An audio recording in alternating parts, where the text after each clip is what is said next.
The way that those ostriches were killed in BC was disgusting. When you look at video and read reporting, it was all throughout the night. About 1,000 shots were fired.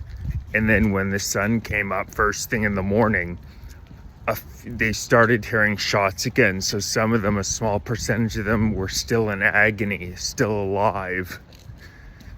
You're telling me that there was no more empathetic way for those animals to die than being terrorized over a night? It was just like a shooting range.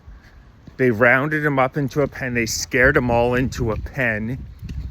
And then they surrounded them. And at night, over 1,000 shots rang out. They didn't identify who was doing the shooting. You're telling me there was no other option than to do that? And like I said, shots went off in the morning.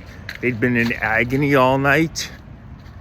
You're telling me there was no alternative? That's evil.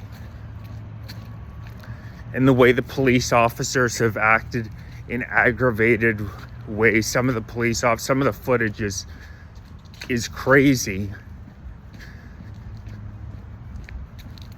And if a government's willing to do that, to cull birds in such a brutal manner, there's actually footage of some of the ostriches with their heads chopped off. And of course, the Canadian government hasn't come out and said anything, but there were several people down in the States who are willing to volunteer to take them in. And the Canadian government said no. And the footage out of there is disturbing. And it's just another example of government overreach in Canada, where we see the Canadian government unwilling to make a trade deal. Matter of fact, to make our trade situation worse with the United States, regardless of what you think of the United States, they are absolutely necessary as a partner to Canada. We've spent about 1.4% of our GDP on defense spending since Trudeau got elected 11 years ago. You think we can defend ourselves without the strongest military in the world? But Carney getting himself rich rather than looking out for the Canadian people, which he's done his entire term. The stupidest thing you could do to Trump is to attack him. You say, this is how we can have a mutually beneficial relationship. You need our steel, you need our aluminum, whatever it may be. Let's make a trade deal that benefits the United States of America. But rather than doing that, we antagonize them. We run these ads misquoting Ronald Reagan. Regardless of what you think of the ad, just the idea of continually antagonizing the United States, a country we absolutely need, so sabotaging that trade relationship, and then going and doing a massive deal with China, the CCP, which just shows ideologically what the liberals are. Carney, in his book Values, talks about how much he respects Marx. And with bills like C8, C9, what we're seeing in BC, this guy believes if you don't ideologically fall in line, the government should be able to go after you. And we see the ridiculous bail laws. They always say in communist societies, you see criminals walking free. And the transformation in this country in such a short period of time is undeniable. I've lived here my entire life. I just moved to Ottawa about 6 months ago, and holy shit. The country has changed to a massive degree. But if you point anything out, you're not allowed to speak. That's dangerous speech. Who the fuck is Mark Carney to say what dangerous speech? I find a lot of Mark Carney's speech to be dangerous. Telling young children to castrate themselves. That sounds like pretty dangerous speech to me. And this guy thinks that he can tell Canadian citizens what they are and are not allowed to think.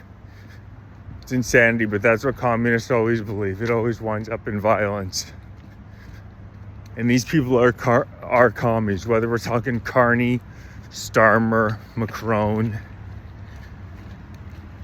Every single one of these guys are extremely far left.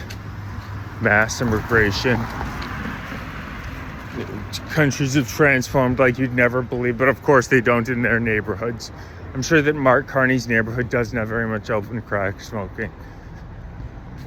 And people who say, oh, the crime stats aren't up that much, the way that they report crimes are total BS in a lot of cases. When you actually look into it, and even in a city like Ottawa, where they're gonna jig the stats as much as they can. Even Ottawa acknowledges the crime is up 63% in just a decade. That's a massive increase, and you can bet your ass that is they're underreporting there.